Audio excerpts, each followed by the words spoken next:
On n'a pas le climat en Champagne, c'est dommage, mais sinon on ferait un abricot exceptionnel, comme on fait un vin exceptionnel. Exactement.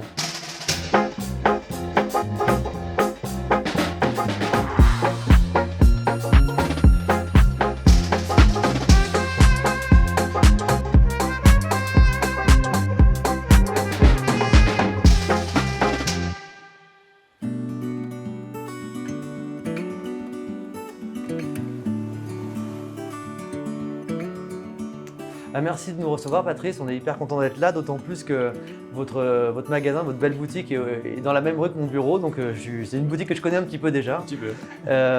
Et donc on est vraiment heureux d'être là. Et je me demandais, MOF en Champagne, est-ce que c'est différent ou qu'est-ce que ça implique de différent de MOF ailleurs en France? Alors tout d'abord, merci d'être venu à moi pour découvrir ma boutique et les produits. MOF à Reims en Champagne. On a déjà la chance à Reims d'être une vraie ville gastronomique avec plusieurs restaurants étoilés. Et aussi une clientèle, en tout cas ma clientèle, qui a un vrai palais, qui recherche vraiment du bon et du beau produit. MOF à Reims, berceau du champagne. J'ai d'innombrables producteurs de champagne dans ma clientèle, des vignerons manipulants, qui adorent faire des relations des champagnes produits. À moi à trouver leur accord, ils me présentent leur vin. Alors j'ai souvent la chance de déguster les champagnes et c'est une grande chance pour moi. Et après on accorde les produits en fonction des repas qu'ils veulent faire et des personnes qui reçoivent. Et alors justement, comment ça fonctionne? Comment on pense un accord entre des fruits, des légumes et un champagne? Chaque champagne aura un accord avec le produit. C'est vraiment avec l'émotion qui dégage du champagne, on accorde le produit ou pas. Et alors une question un peu existentielle, c'est quoi l'accord parfait? Je pense pour ma part qu'il n'y a pas d'accord parfait, en tout cas figé.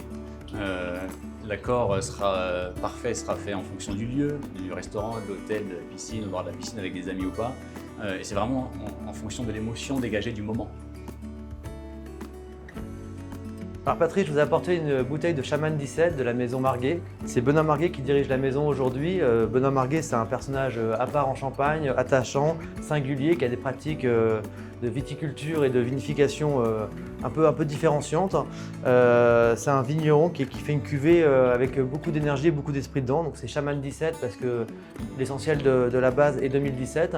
C'est complété, il y a 70% de la vendange 2017 dans cette bouteille, complété avec des vins de réserve. C'est une cuvée qui est élaborée avec 80% de pinot noir et 20% de chardonnay sur les terroirs d'Ambonnay et Blouzy, des terroirs grands crus de la montagne de Reims qui sont assez complémentaires.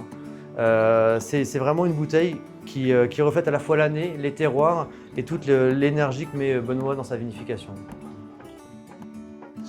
Pour moi, en premier lieu, on sent vraiment l'élevage sous bois qui est très prenant. Et après, il y a le côté floral qui revient, le côté vraiment léger. C'est un vin qui me paraît assez complexe, sans être élitiste, mais assez complexe. On prend plaisir à goûter parce qu'on recherche on essaie de comprendre derrière le travail du vigneron. Il y a plusieurs niveaux de lecture, effectivement. Absolument, ouais. Absolument. Alors, l'accord, un champagne dit classique, on allait me chercher, m'attendre en tout cas, et on allait l'associer naturellement à un fruit rouge. Frais, si on veut être un peu plus innovant, framboise ou groseille. Mais à la dégustation de champagne, ça m'a posé quelques interrogations et je me suis dit, c'est un champagne qui est un peu plus complexe, un peu plus riche, sur quoi on peut l'associer. Et m'est venu l'abricot. L'abricot, on a aussi le côté floral, aussi le côté léger. Et il me paraissait aller, le moment que j'ai dégusté, avec la fraîcheur que j'ai dégusté du vin, me paraissait l'accord parfait à ce moment-là en tout cas. Ok. Donc voilà, ce sera l'abricot pour ma part. Eh ben on va essayer. Allez. Donc on est sur un abricot cueilli à maturité. Allez. Merci. C'est très juteux. Le côté, la partie élevage sous bois ressort bien, il vient complémenter l'abricot. Exactement, ouais, ça donne une sensation d'harmonie en fait en fin de bouche avec un côté un peu compoté, comme on disait, ça vient sublimer ou en tous les cas exprimer l'abricot un peu plus fortement.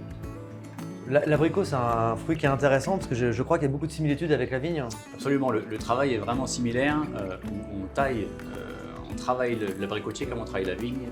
On le taille, on les bourgeonne, on effleure l'abricot. Et surtout, ça puise ses nutriments comme la vigne peut le faire. Et il y a une vraie incidence du terroir sur la culture de l'abricot et donc sur le goût final de l'abricot. Et donc c'est pour ça qu'on trouve une complémentarité. On n'a pas le climat en Champagne, c'est dommage. Sinon on ferait un abricot exceptionnel, comme on fait un vin exceptionnel. Exactement. Donc voilà. Bon bah je crois qu'on a trouvé l'accord parfait en tous les cas. Je pense.